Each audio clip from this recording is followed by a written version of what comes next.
முதலமைச்சர் மு.க.ஸ்டாலின் அறிவித்துள்ள தேசிய அளவிலான செம்மொழி இலக்கிய விருதுக்கு எழுத்தாளர்கள் வரவேற்பு தெரிவித்துள்ளனர். எழுத்தாளர்களை அங்கீகரிக்கும் முதலமைச்சர் மு.க.ஸ்டாலினுக்கு நன்றி தெரிவித்துள்ள எழுத்தாளர்கள் இலக்கிய செயல்பாட்டின் மீது ஒன்றிய அரசு தாக்குதல் நடத்துகிறது என்றும் குற்றம் சாட்டியுள்ளனர்.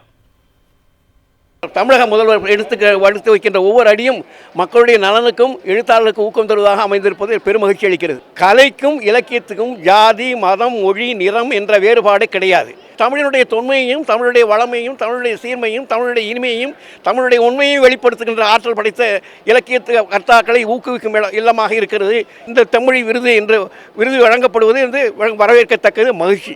சாகித்ய அகாடமி நம்ம இதில் நியூஸில் இதில் பார்த்தோம். அது ரத்து பண்ணியிருக்காங்க. அது என்ன சொன்னால், ஒரு தமிழ் மொழி அழிக்கிறதுக்கு திட்டம்.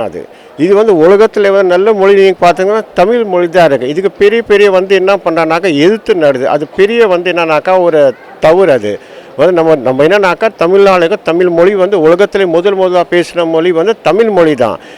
இந்த மாதிரி பண்ணுறது ஆக்சுவலி ரொம்ப தவறு. அது அப்படி செய்யக்கூடாது. இன்றைக்கு சென்னை பன்னாட்டு புத்தக கண்காட்சி 2026 நிறைவு விழாவின் போது மாண்புமிகு தமிழ்நாடு முதலமைச்சர் அவர்கள் ஒரு மகத்தான அறிவிப்பை வெளியிட்டிருக்கிறார். அதாவது செம்மொழி இலக்கிய விருது என்கிற மிக உயரிய விருதை, இந்தியா முழுமைக்குமான ஒரு விருதை மாண்புமிகு முதலமைச்சர் அவர்கள் வெளியிட்டிருக்கிறார்கள். அதாவது சாகித்ய அகாடமி விருது என்பதே 1 லட்சம் ரூபாய் தான். ஆனால் இந்த விருது 5 லட்சம் ரூபாய் விருது கொண்ட ஒரு விருதை, அதுவும் இந்திய மொழிகள் அனைத்திற்குமாக ஒவ்வொரு மொழியிலும் இந்த விருது வழங்கப்பட இருக்கிறது.